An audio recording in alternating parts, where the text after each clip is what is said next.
and recovery work, and the work that is done here at the Florida Aquarium really is phenomenal.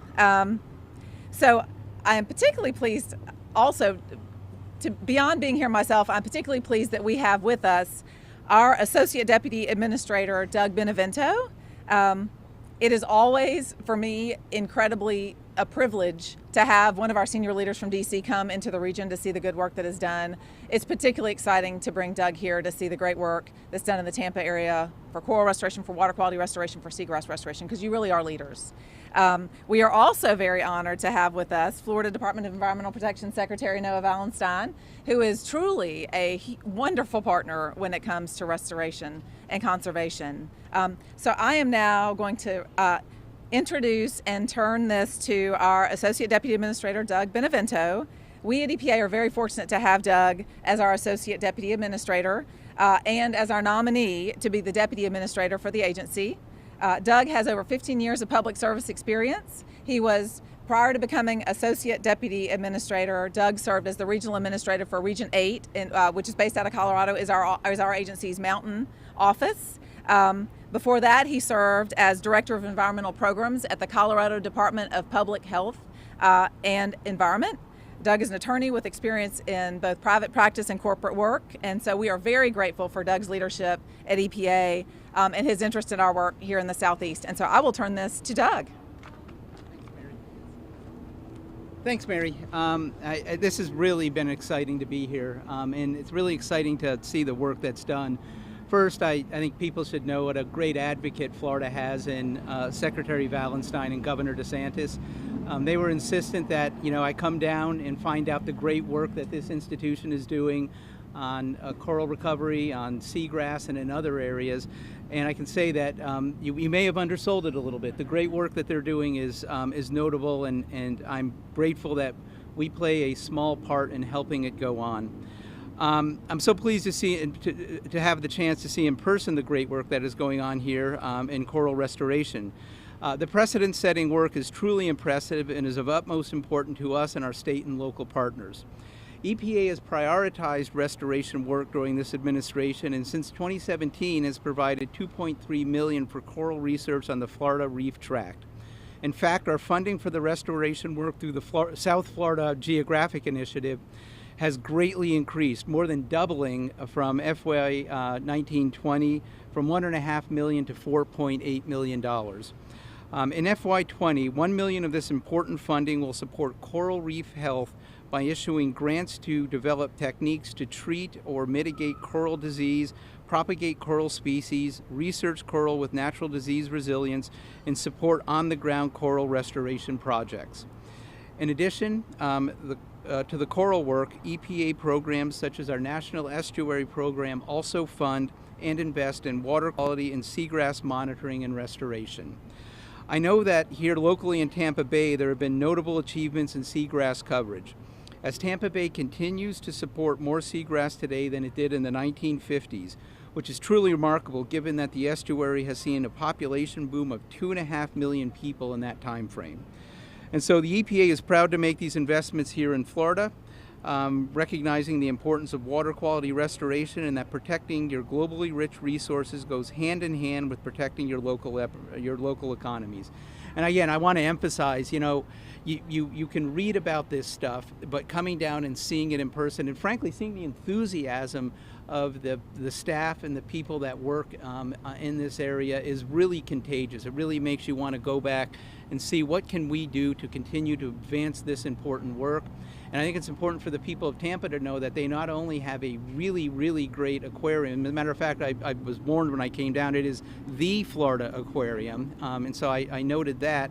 But they also have a top-rate research institution right here that is doing work that is going to benefit Florida and, frankly, the whole world. So thank you very much for having me, and I'll turn it over to Secretary Valenstein. Thank you and good afternoon. My name is Noah Valenstein. I have the privilege of serving as Secretary for the Florida Department of Environmental Protection, and thank the Administrator for being here today and for the Florida Aquarium for hosting us.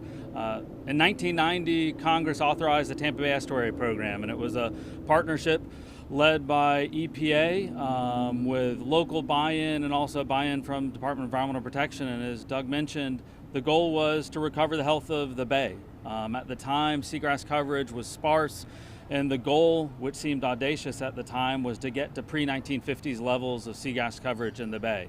As we stand today, as Doug mentioned, thanks to that partnership, a collaborative effort, we've exceeded that goal. To me, this is the next big collaborative effort between EPA, the state, and locals that's going to make a difference, not just here in Florida, but in the world. And so coral, we have here in Florida the third largest barrier reef system, largest barrier reef system in continental United States, more than 350 miles of reef along our southeast coast of Florida. Critical importance to our economy, more than $6 billion impact for our economy each year. In Florida, we lead the nation for recreational fishing, #1 spot, and our second for commercial fishing. Our reef system supports diverse varieties of fish, but it also is critical to protecting our coastline. When you look at hurricane season right now, with everyone tracking hurricane maps, a healthy coral system actually dissipates more than 97% of wave energy and protects our coastline.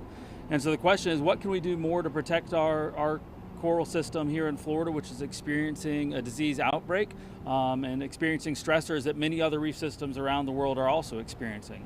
And looking at the Estuary program as an example, collaboration and science are key. And so to hear that the EPA is nearly doubling its funding for coral research is incredibly appreciated here in Florida. Under Governor DeSantis' leadership, we made coral a priority with his $2.5 billion commitment over 4 years for water quality. Part of that was a commitment to coral. So this year we have $22.5 billion $22.5 million for coral, along with the Resilience Coastline Program. And that's going to make a difference in the science that I know Roger will talk about in a second. And again, I'll end with, it's not just going to make a difference for Florida, but what we're learning and accomplishing here in Florida and tackling the problems we have here in Florida is not just going to help us, but it's going to help the world over. And that's an incredibly exciting thing to see from the Department of Environmental Protection. So thank you to the Environmental Protection Agency, and thank you to our local partners. And with that, I'll invite up Roger. Thank you, Mr. Secretary. Good afternoon. It's great to see everybody here at the Florida Aquarium, as we like to say. So great day here for us here at the Florida Aquarium. As you know, we do a lot of work to protect our environment, to save wildlife in our backyard and around the state. And so first, let me thank the Secretary for their support. And Florida DEP has been a fantastic supporter of all of the conservation work that we do here at the Florida Aquarium. We work with lots of agencies, and I also will give a shout out to Governor DeSantis for making this environmental initiative such a priority of this administration. I came here 3 years ago from Chicago, and one of the reasons people said, well, why would you leave Chicago and the aquarium up there to come down here and be part of the Florida Aquarium? It's for the commitment that our community, that our state has made to protecting our wildlife and leaving the planet in a better place. I have 2 small kids who I want to make sure that coral reefs are here for their enjoyment and their grandkids. I want to make sure that the Tampa Bay region has the best water quality, and as we've seen evidence of the seagrass and the investments that have happened is extremely, extremely important. So I couldn't be more proud to represent the Florida Aquarium in thanking you for all of your support. But what also energizes me is the fact that this administration and with the assistant deputy and the regional director have put towards Florida's ecosystem and wildlife and environment. Again, being here at the top level and putting our time, talent, and treasure towards saving coral reefs. In the conservation movement, there's a lot that's out there about it's bad. Things aren't, things can't be recovered. I actually have hope. We have hope here at the Florida Aquarium that we can save the Florida Coral Reef Tract, that we can save wildlife in our backyard. But why do I have hope that that will happen? And it's because the deputy administrator and the regional director who put their leadership, they put their time, talent, and treasure towards important projects like this. We could not do it without you. And so very, very appreciative, and thank you. Thank you for being here and coming out of the Beltway to spend some time in one of Florida's iconic conservation organizations. It takes a lot of us to come together, and so the folks behind me fund a lot of worthy programs, great programs. They support our programs. We work collaboratively together, and what I would say is that I think the Florida reef tracks.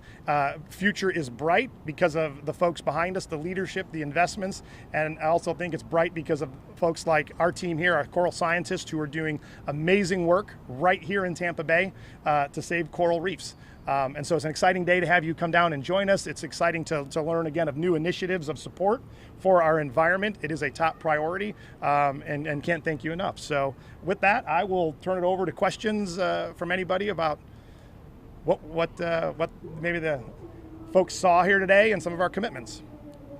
What kind of chain reactions can happen if the coral reefs aren't protected? You want to take that one first? Do you want to? Sure. I mean, as I mentioned, coral reefs, beyond their ecological benefit, have tremendous economic benefit for Florida. So look at the Southeast Florida coral track, as I mentioned.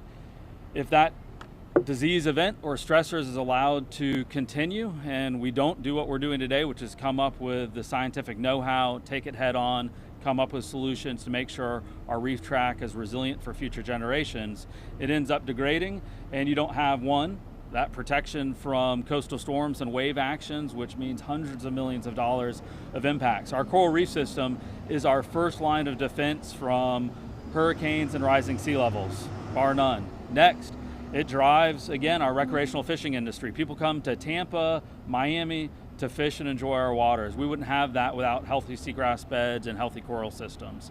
And so we're excited to see taking this head on. One of the things that you see here at the Florida Aquarium is building the resources and capacity to actually take coral species out of the water, propagate them, induce them to spawn. Again, this facility was one of the first in the world to do that. And so seeing that and having that infrastructure built here in Florida means we can have a resilient coral systems, means we can take on problems as they arise. If we don't have that infrastructure built and the capacity for bringing scientists together, we won't be able to tackle those problems.